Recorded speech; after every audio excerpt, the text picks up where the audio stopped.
That it's not just for the money that they're attracting these foreign students. It certainly adds to the richness of the experience on the college campus when you're studying about, the Korean War, and there are Korean students who learned about that same war from a completely different perspective. They are adding to the richness of learning for the entire academic community there, not just their own. So I think you have to look at the bottom line, and you also have to look at the other benefits that you get from having a diverse student body. But there are people who are putting pressure on University of Virginia and the others alike that, look, you need to reduce your appetite for the foreign money that you're getting. You should not have more than 20% of the students in any university that comes from foreign countries. I was actually reading an article about leadership and gender, right? Men and women. And, we've known for years that the most sort of common model of leadership is often a male-dominated one. Kind of the strong leader is someone who's very decisive, who makes the decisions on his own, who kind of, in some ways, dictates. But we're seeing now, in a world in which the borders are becoming less and less important, workers and networking is becoming a really important point for workers to work across borders. Technology is enabling some of that. Being inclusive, right, and being transparent in the way that you lead are things that people are valuing more and more. And there's been some interesting research on how women bring to leadership a lot of those qualities. And specifically, there was a study at Harvard University, and there was a test called the Profile for Nonverbal Sensitivity. And essentially, they were analyzing the gender differences in decoding body language signals, right? And what they learned was that women had superior scores in accurately judging messages communicated by facial expressions, body movement, and voice quality. That they actually did a better job than many men in these studies. That's very true, but sometimes you overread those things. A quote that struck me from the article: "The most successful leaders of the future will take the time and effort necessary to make people feel safe and valued.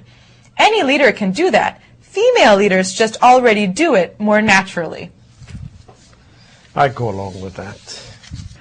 A movie called Bodyguard has been released in India. It stars Salman Khan, and it's also Salman Khan production. Folks, I want to give you an idea of how much money the movies in India nowadays are making. For instance, a movie called Three Idiots. I saw it. I loved it. It was totally wonderful. They made 31.5 billion rupees, and they're still making money because Three Idiots, DVDs are very popular. 31.5 billion. And you know how much that is?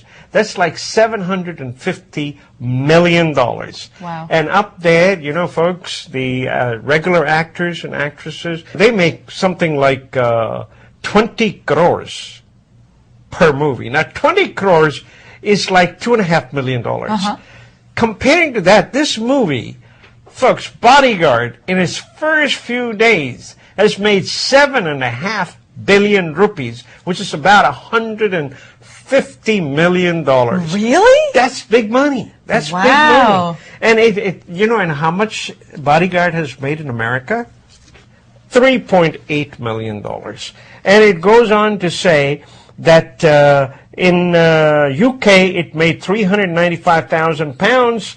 In Australia, 65,000 Australian dollars. New Zealand, $23,000. Fiji, $12,000. UAE, $1.3 million, so on and so forth. Wow. It's not a lot of money when it goes to outside, but still money, At the same time, folks, in India, there were 491 continuous shows in 33 theaters in one location. People are so movie crazy, I tell you. And they obviously dish out the money to see the movies, too. That's true. Well, I have a story about another big Bollywood star that we know very well, Amitabh Bachchan. And this is not about a Hindi movie, rather it's about an English language movie based on The Great Gatsby, which is a really famous F. Scott Fitzgerald novel based in the 1920s in high society in the U.S. Yes. Well, you all probably remember the director Baz Luhrmann, who directed Moulin Rouge and is a big Bollywood fan. They even had some Hindi music in that movie. Channa, Channa. You got it. And so he has actually invited Bachchan to play the role of Meyer Wolfsheim, a Jewish man described as a gambler in this novel, The Great Gatsby. They're shooting this movie in Australia, and it's going to be really interesting to see our big Bollywood star playing a completely Western character in this classic story that takes place in the United States. And that, too, his character is Jewish. So something very unexpected. Yes, this is a remake. You know, the last one had Robert Redford,